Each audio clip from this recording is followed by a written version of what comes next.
These are members of the United States military. The United States military would tell you that they serve with honor and that they have a great purpose and that they in no way weaken the forces of the United States. Let's talk about the need for a well-regulated and organized militia in every state.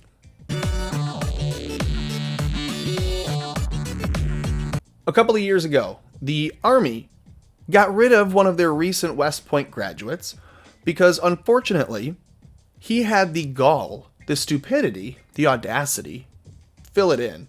He had that enough to post this on Twitter. This says, Spencer Rapone posted this on Twitter after graduating West Point, and he intentionally did this. So he wrote, "Communism will win." If you can't read it, in his hat, in the top of his, I guess it's a cadet's hat. I don't know what you'd call that. A U.S. Military Academy hat. He wrote on the inside, "Communism will win." And he's obviously taking a photo holding the hat up with the communist fist. This says he, in one image, the smirking cadet opens his dress uniform to expose a t-shirt with a blood-red image of socialist icon Che Guevara. This says less than a year after Rapone's images drew a firestorm of vitriol and even death threats, the second lieutenant who became known as the Commie Cadet is officially out of the U.S. Army. So again, this is a couple years ago. But look around in this photo. He's got friends that are seeing him do this. They're all aware of the stunt he's pulling. They're laughing. They're enjoying themselves. This does not appear to be a lone actor, a lone wolf communist in the U.S. Army that we've successfully sussed out and gotten rid of. No. This is just one of many, many idiots who join the military, who, like all communists, go undercover, go underground, and they try to infiltrate. And so you've heard this. We're not being invaded. We're being infiltrated by communists. And if you don't believe me, you understand that the former director of the CIA, John O. Brennan, is an avowed communist. He voted communist. You can see his voting record is public. And if I'm not mistaken, he is a fluent Arabic speaker and praised Muhammad in a prayer in his religion of Islam. This is the guy who ran all intelligence operations for Obama. Go figure. I'm sure that John Brennan had a hand in helping different people, and we'll leave it at that because, we'll have to tread lightly, how different people can join the military and subvert it. And so years later, not to sound like Brick Tamlin, but years later, meaning years after John Brennan has his hand in anything, I believe his security clearances, if he had been revoked, you heard about this. 5 days into the presidency, Biden overturns Trump's effective ban on transgenders in the military service. And so then you heard, oh my gosh, Joe Biden's going to have all the military paying for every transgender's surgery. And that's not really the case because, as they will point out, the military doesn't pay for the surgeries. It's the healthcare provider. Otherwise, you're absolutely right. That's exactly what's going to happen. But you see here from military.com, President Joe Biden signed an executive order lifting a Trump administration policy that banned transgender individuals from joining the U.S. military and prevented service members from transitioning while in uniform. So you couldn't join the military if you were trans, and you couldn't join and then transition. If you wanted to transition, you had to leave the military. The reason for that is because, well, fill in the blank. There are probably a ton that you can think of. The reason they had given at the time was that the surgery and hormonal changes weaken the strength of the unit overall. And you can't have someone who is in the middle of two genders not being able to pick which barracks to go into. And I'm not in the military, so I can't say anything more really than that. Biden, however, did not agree that the military needs to have the best of the best physically, mentally, and otherwise everyone who is the most capable. Biden says, quote, all Americans who are qualified to serve in the armed forces of the United States should be able to serve. A lot of people will say that the transgenders, for the most part, just simply make up support roles in the military. I tend to think that anyone that is mentally unstable shouldn't be in the military, and I think they generally do mental examinations for that reason.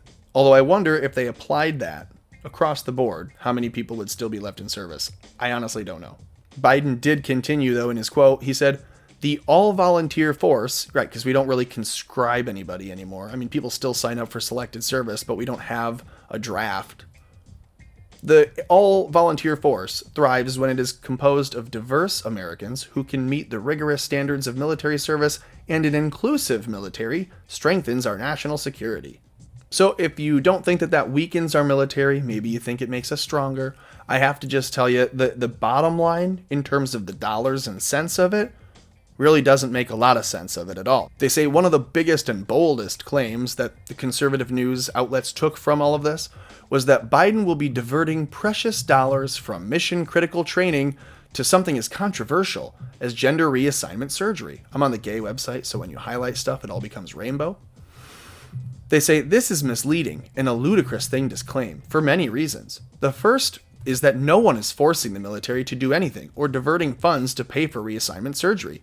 The military's health insurance provider, TRICARE, already covers hormone therapy and psychological counseling for gender dysphoria.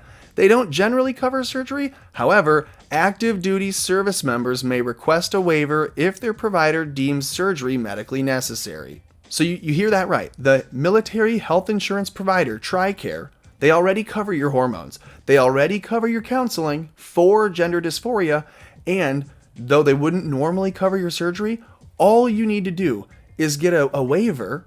All you need to do is have your provider say that, hey, you know what, surgery is required. So the military is going to pay for your hormones. The therapy is going to watch you transition. And then the therapist is going to say, well, yeah, the next step really is a surgery.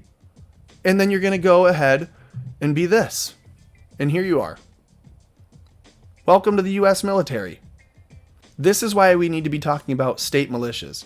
This is why we need to be talking about the need for people to have their own way of defending themselves. And I'm just going to leave it at that. If you don't have your own self-defense, you can't necessarily depend on these folks. So what do you look for? You look for the state defense forces, and there aren't many states that have them. So I encourage everyone to begin that conversation. Exactly where do you stand with your state guard, and do you have a state militia that is independent from federal forces? Do you have a state militia that operates completely independently? Because as far as we know, I think it said it right down here, a few states actually have enough independent military force to actually do anything. It says currently only Ohio, Alaska, and New York have uniformed naval militias. Only California, Vermont, and Puerto Rico have an air wing, though Indiana formerly had an Air Guard reserve. Hello, we need to get our states in a row. Seriously, why are we looking at the U.S. military like it is the only saving grace from China or from anyone else?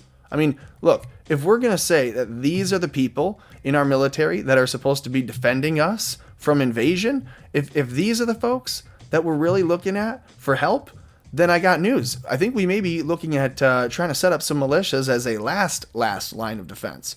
Because I don't want it to be, hey, the U.S. military has been overtaken, so it's just you and your front door and whatever you've got in your arms.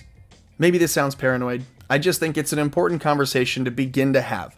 Can we not talk about creating or joining militias before we're all labeled domestic terrorists, right? If you're a conservative, you're going to be called eventually a domestic terrorist, and it may be worthwhile looking at becoming a member of a militia before it's too late and you're already an island.